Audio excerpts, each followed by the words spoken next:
This behind one of the Manchester Wood Mount Equinox on that side, and into leveler of rank and class were rich by gunsmith John Dowd in Goshen, Connecticut.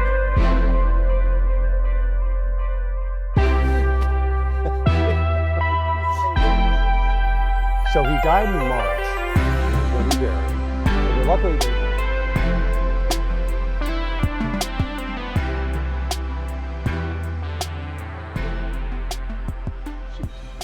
Icy Palmer was not the name given to me by my parents, who were Native Americans of the Tuscarora tribe. They came through Manchester in September 1824, and my mother gave birth to me in a sugar house 2 miles south of town, on land that is now the location of the Equinox Valley Nursery. Also on that site was the home of George S. Purdy and family. For reasons known only to my parents, they didn't want to or were unable to keep me. So the Purdys took me in as an infant, named me Louisa, and raised me. I later decided to change my name. When I was in my 30s, and for a number of years, I worked as one of the servants for the Hard family, whose farm was nearby on River Road. Some years later, the town built a house for me on a lot owned by Nathaniel Towsley. My physical needs were seen to by the Ladies' Benevolent Society of the Congregational Church and the Overseer of the Poor, which allowed me to live an independent life.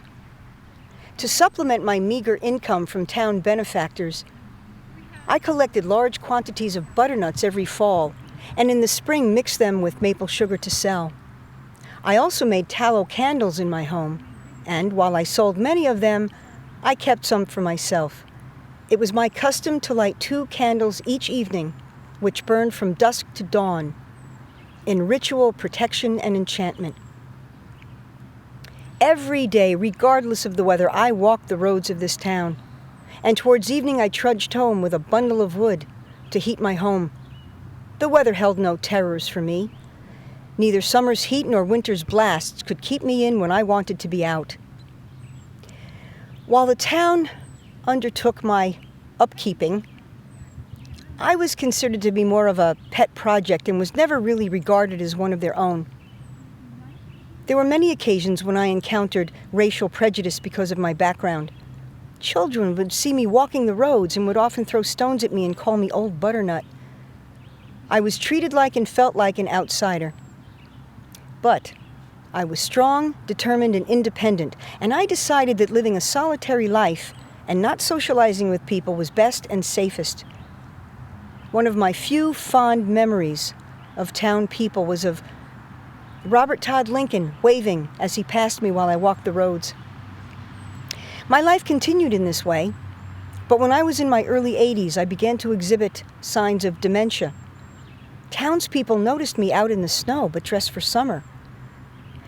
There were those who had my best interest at heart, and in February 1909, when I was 85, 2 town fathers accompanied me to the Brattleboro Retreat, which I found to be a sumptuous place, and where I comfortably resided for the last 2.5 years of my life.